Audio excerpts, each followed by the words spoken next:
Cynthia, first of all, may I say that I really enjoyed the article and found it very interesting. Can you say something about the subject of the article and why you wrote it? So I'd lived in New York for a long time. I went to college there and I lived there in graduate school. So when the 2001 attacks happened in New York and D.C., I was very, very moved. And just kind of, it felt like this kind of shift had happened, that it was sort of a new moment. And I was living in LA at the time, and I got interested in, because I was living there, I was doing a lot of visual culture work. So I was doing work on film and TV. And so I kind of was casually watching TV, and, 24, the TV show, was just kind of coming online. I think it premiered like a month after the attacks. And so I became, I love that kind of, detective genre sort of stuff. And over a couple of seasons of watching it, I began to think about the fact that there was a black president, which, again, this was like 2001. This was not something that people thought was on the horizon, and why that would be. And then I started watching some other war on terror shows, and I noticed again that black men in particular were very prominently featured. And again, this was 2001, and so I think it's probably fair to say that most people saw black men on TV if they were gang members, drug dealers, criminals of one sort or another. It wasn't that typical to see them in a kind of, law enforcement role where they were featured prominently. They would be background players normally.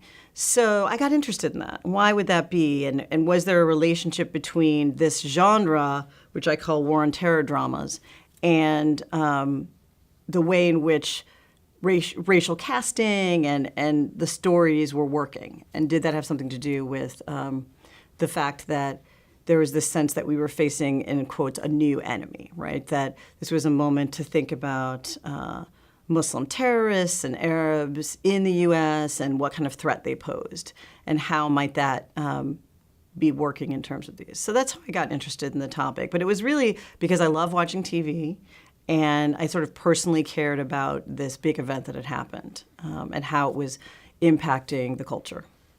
You argue that in TV's war on terror dramas, that black male characters help to legitimate racist policies and practices. Can you elaborate? Yeah, so initially when I started thinking about this show, and I focus specifically on The Unit, which is a show that was the brainchild of David Mamet, the playwright, and starred the same black actor who played the president in 24. So that's initially how I sort of got interested. Here's this guy who's, on both of these shows, they both are in the same genre, et cetera. So initially, I thought it was relatively straightforward. And that is, I thought, in a moment where the war on terror is really just taking hold, and where we have then President Bush saying, this isn't about a particular religion, or this isn't about a particular ethnic or racial group, it's about terrorism. And at the same time, it seemed pretty clear that the kinds of policies, the kind of detentions and deportations and targeting of communities was very much based on racial and religious profiling.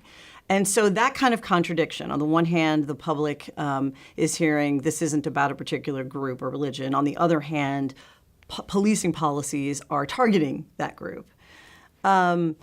Sort of dealing with that contradiction at the level of culture, it seemed to me that having black men play these prominent roles sort of allowed it smuggled in a kind of anti-racist alibi, right? It sort of said, if these black men are behind these policies, it can't be based on race, right? Because that's not, consistent with our history. I think it's pretty clear that the civil rights movement is still something that kind of looms in people's imaginations. And so you would have men of a certain age who absolutely could recall that history, or at least recall the kind of successes, the so-called successes of the civil rights movement. So on the one hand, I thought, okay, this is pretty straightforward. It's these, this kind of alibi for this kind of larger, I think, kind of racially and religiously motivated policing policy. And then as I began to sort of think about it more and watch more, it struck me that there was sort of another function that Black male bodies could play and did play in these shows. And that is that they helped the culture work through questions around violence in the body, and particularly torture, right? This is the moment of Abu Ghraib. This is the moment of, David Yu writing these so-called torture memos that basically say it's lawful for us to do these things. Waterboarding isn't torture. All of that stuff was happening, right? And so what I realized is that all of these war and terror shows always had at least one episode. In the case of 24, it was almost every episode dedicated to torture. Torture would come up in some way or another. And what I realized is that there was a kind of duality that Black men's bodies could play. On the one hand, they could legitimate it, right? If it's happening for this reason, it must be really important. It must be really, an emergency. Like in 24, he would always say, like, we're running out of time. And that's always the alibi, right? That we don't have time for the, in quotes, niceties of civil rights, right? We have to do this thing that might make us kind of savage, but it's for a greater good kind of thing. But then on the other hand, I realized that part of what invoking the torturing of a Black body and a Black male body could do was reference a longer history of lynching and torturing of Black male bodies. And so you have this kind of way in which the Black male body works as both a kind of reminder of that history and the fact that the U.S. has no longer does that, right? We don't lynch anymore. That's part of the past. It's part of what the civil rights movement produced, et cetera. And on the other hand, therefore, a kind of legitimation of this kind of brutalization, right? This kind of brutalization isn't the same as lynching. It isn't the same. So I'll give you an example of what I mean. There's an episode on the unit. It's an elite force, crack force, and the main leader is this Black male character, Jonas. And Jonas is shot down or somehow is landed in Chechnya. And he's captured, and there's a moment where he's literally trussed up with chains, and he is suspended. I mean, it's absolutely a kind of iconography of lynching.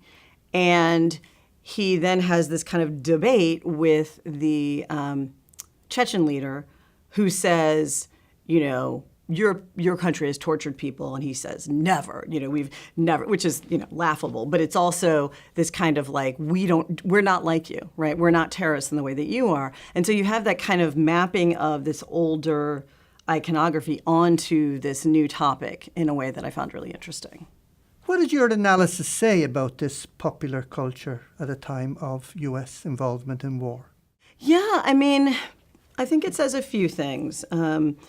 The kind of third piece that I got interested in as I did more and more of this work was sort of what ends the civil rights movement and the history of the civil rights movement was being put to. And I think in terms of thinking about the Bush administration, to have the Secretary of Defense, the Secretary of State, the National Security Advisor before that, all be Black people, Condoleezza Rice and Colin Powell, of a certain age, really sent a kind of strong message to some people about the fact that, like, we're beyond Black-white racism. That's not something that the country needs to deal with anymore.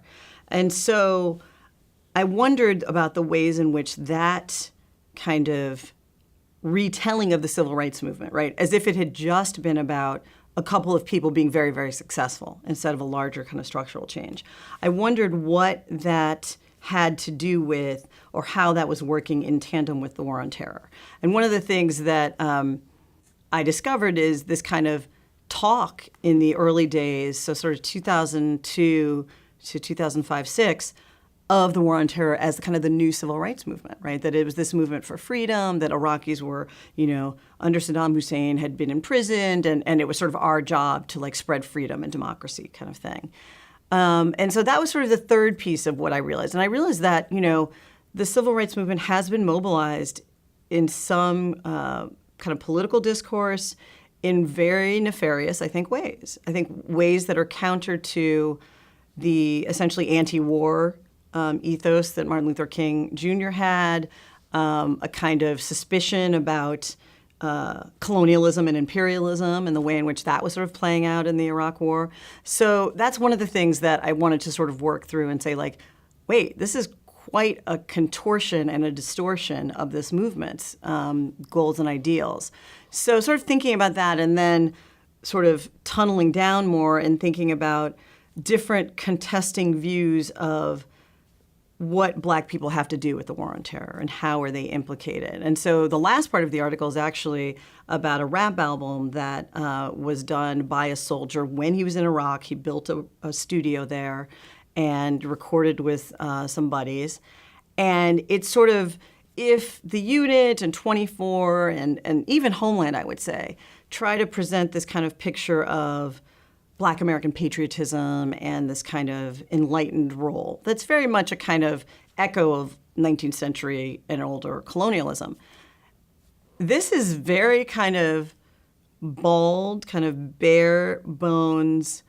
I want to go in and kill as many people as possible so that I can subdue this country and go home, right? It's not, there's nothing lofty about it. It's not particularly patriotic. I mean, he says, you know, the generals are betraying us, right? They're not keeping us safe, right? This is a moment where the U.S. was incurring heavy losses, though not as heavy as the Iraqi civilian population.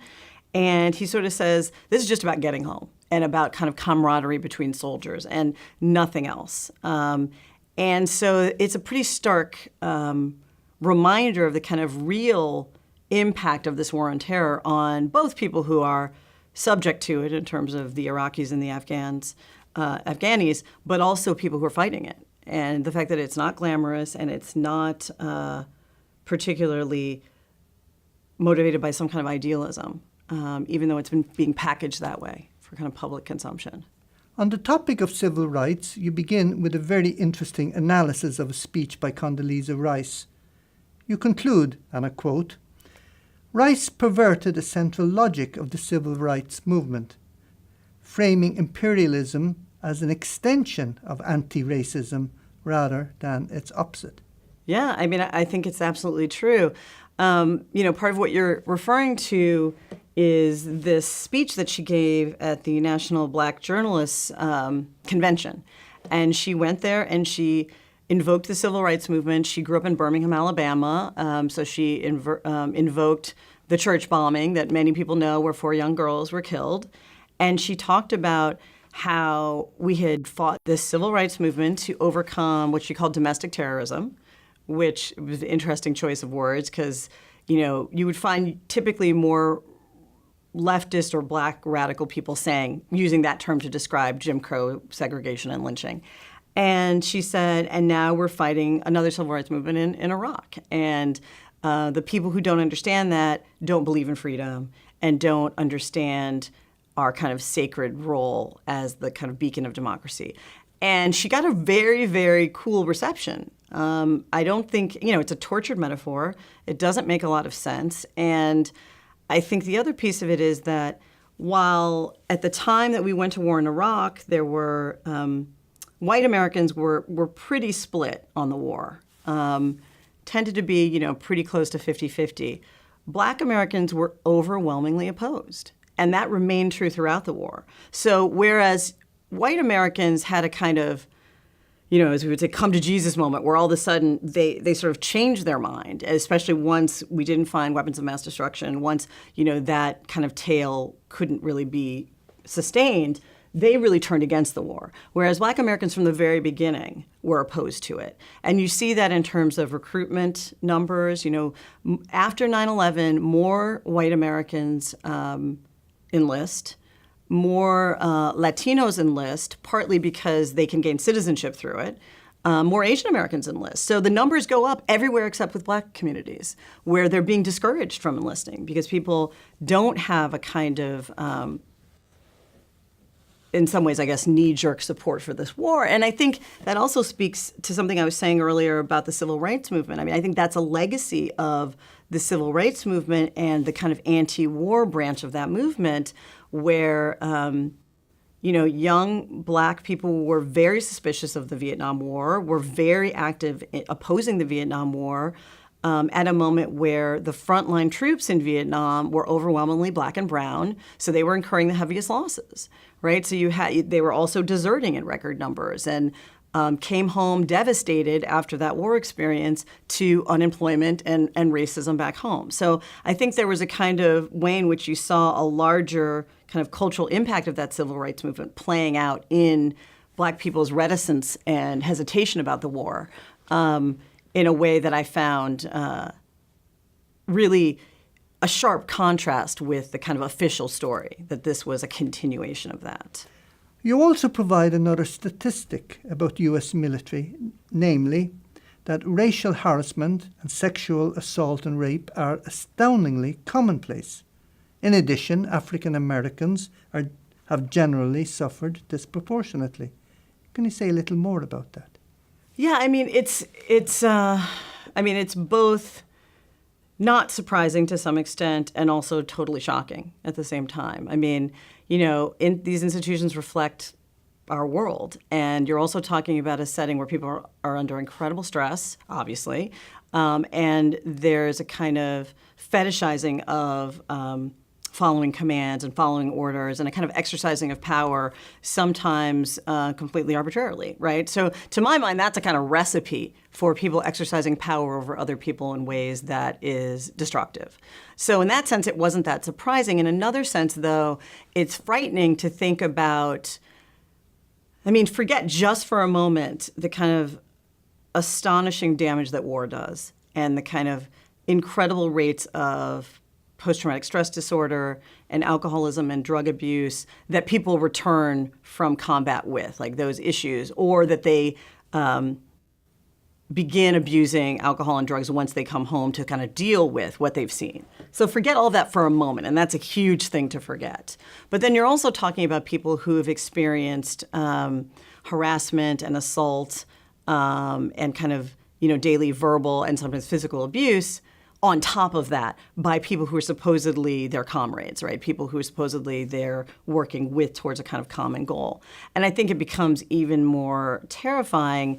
The one thing I would say as a kind of small addendum to what I said to you earlier about recruitment of black people going down, the one segment of the population where that's not true is black women. So black women are more and more often being represented in the ranks, which means that they're subject to both racial and sexual harassment. And I think the numbers on sexual harassment, this is, since I sort of did this research, this has kind of become a big public issue. But it's astonishing to think that, well over 80% of women will in some way or another experience harassment, whether it's being flashed, having someone, tear at their clothing, or the more serious, rape and sexual violation. It's just, it's horrifying to sort of think through. What do you hope readers will take away from this article?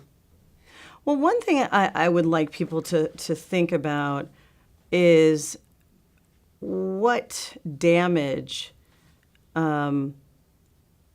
popular culture can do in terms of our thinking on very complicated and important issues. Because I do think that, so for example, the question of torture, 24 became kind of required viewing for military enlistees.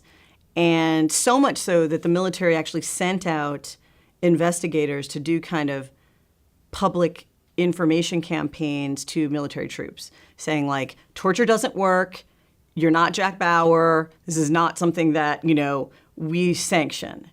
And while I'm not 100% convinced that that isn't somewhat public relations, right? They want to kind of, refine this reputation that has become tarnished.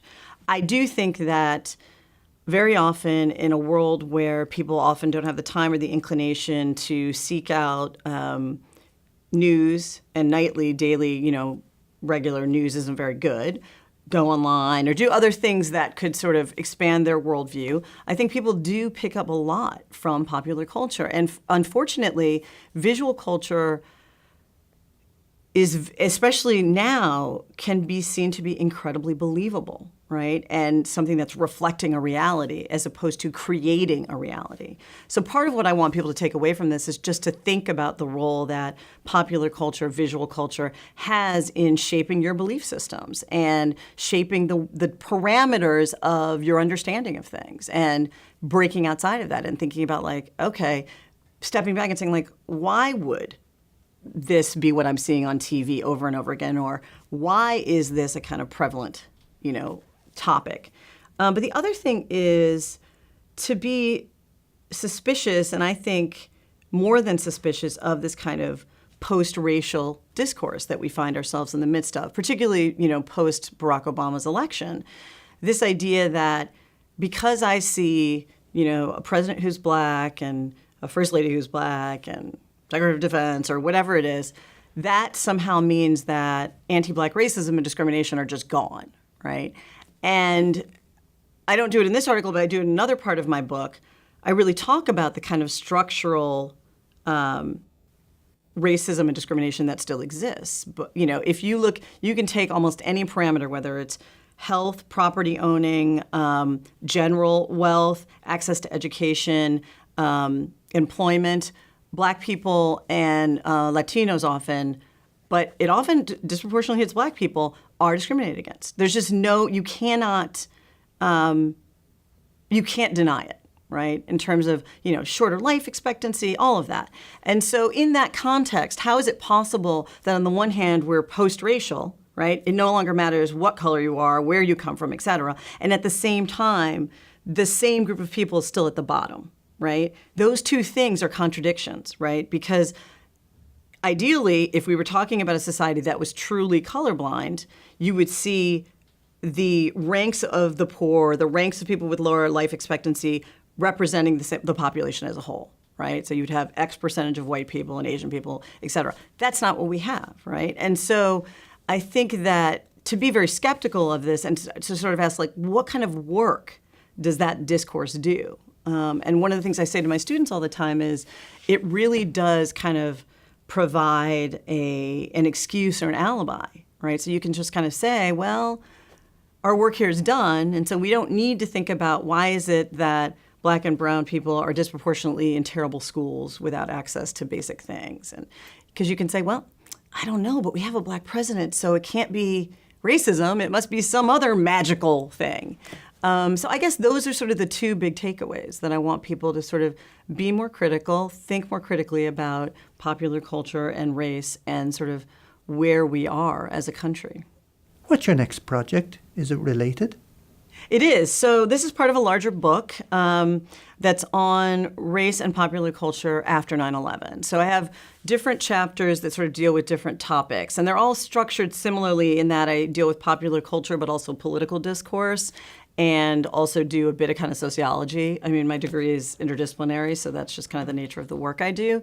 So there's a chapter on a different set of representations in TV and film around the black Muslim sleeper cell agent. So he's working in a sleeper terrorist cell, but he's actually working for the FBI. And I use that to sort of talk about, again, this discourse around this isn't about a particular religion, except that you have these very stereotypical, reductive depictions of Muslims, right, who are Arab. And then I look at that in relationship to the kind of scandal that erupted in New York, in the New York Police Department around targeting Muslims, right? So right after 9/11, there was the sense we need to change in some way the NYPD. The person who was in charge then decided he wanted to make a kind of mini CIA inside of the New York Police Department. And part of what that meant was targeting mosques as places that were literally seen to be terrorism incubators, right? You have to just kind of put eyes and ears there. And that contravenes the Constitution, right? We don't target political speech or religious speech and activity unless it's directly linked to a crime.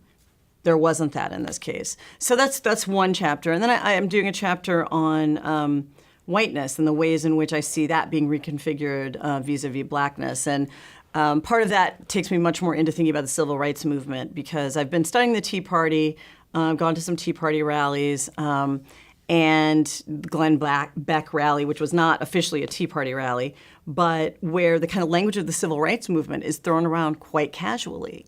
And that is to say, it's sort of linked to, we are the actual kind of true inheritors of Martin Luther King Jr.'s legacy. We're the ones who are, and by we're I mean white, working class people, although it's funded by these very, very wealthy white men. We're the ones who are disadvantaged and disempowered now. We're the ones who people aren't listening to. And so I'm interested in that. How is it that that can sort of be taken on? And people saying things very kind of unselfconsciously, this is not what Martin Luther King Jr. fought for. You know, I mean, people who have no connection to the civil rights movement. I just mean that not in terms of race, but just like they weren't involved in it. It was not something that at the time they were interested in, and now it's become this kind of. And I think it's partly because the civil rights movement and that discourse is one of the major ways that this country knows how to talk about any kind of social justice, right? There are not that many things we can think of where social justice is an explicit topic. And I think the civil rights movement is one of those places. It's a rich kind of legacy that people feel is kind of an American legacy, which of course it is, but it means that it can be adapted pretty much to anyone's purposes. And then my last chapter is going to be on President Obama. And that work is about asking a pretty simple question, and I think that is there a difference between the war on terror as it was prosecuted by the Bush administration and the Obama administration? Is there a qualitative and quantitative difference? And I think it's a complicated answer because on the one hand, you know, we know that when he was first elected, President Obama said, I want to close Guantanamo Bay. I want to change, torture is going to be off the table, et cetera. And those were things that were obviously a departure, right, from the Bush administration. On the other hand, Guantanamo Bay is still open. We don't have military trials. He did win out in terms of saying we should try people in civilian courts. But on the other hand, he had refused to actually indict anyone who supported torture. That just kind of was like, well, we can't. Why can't we do that? Like that seems pretty important. He also upped the ante on doing drone attacks in Pakistan and Afghanistan, the targeting of both American citizens in a few high-profile cases, but also something as kind of simple maybe as the assumption that when Osama bin Laden was captured, he, of course, would be killed. And this is something I talked with my students about, and I said, wow, so at least as far as we know, he was unarmed. Why not capture him and have a huge trial where you sort of put on display the ways in which his crimes manifested themselves and, use it as a way of discrediting Islamic extremism? And they say, no. I mean, he killed 3,000 people. He's a horrible terrorist. Of course they would kill him. And I think that's a really interesting assumption that people made. And I saw very little, if any, discussion of that when it happened. And instead, it was this kind of great moment of triumph. And it's like, well, you have, commandos going into a place that was essentially filled with civilians, I mean, wives and children, and this really, really bad guy.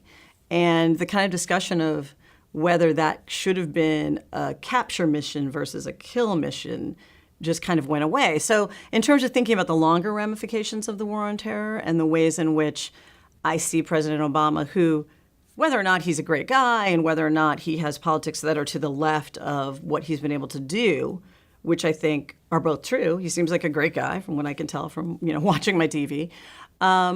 He's enmeshed in a structure that only lets him go so far. Right? He's not an island. He's not a dictator. And so thinking about what are the larger ramifications for this war on terror in terms of how we think about the legal system, in terms of how we think about the kind of proper rights that should be given to people who are not citizens, because I think that's also been a big shift. The ways in which immigrants and visitors to this country have basically been given a separate, completely unequal kind of Bill of Rights. They get certain things, but not others, right? So they don't get habeas corpus, and they don't get the right to certain things that we think of as just kind of basic human decency. So those kinds of questions are questions I'm interested in. Like, where is this taking us as we move into another era, as the memory of 9/11 is more distant, as we don't so much think about the war on terror as a kind of active thing, because of course it's completely amorphous, right? And seemingly unending. What does it mean for us as a nation and as people?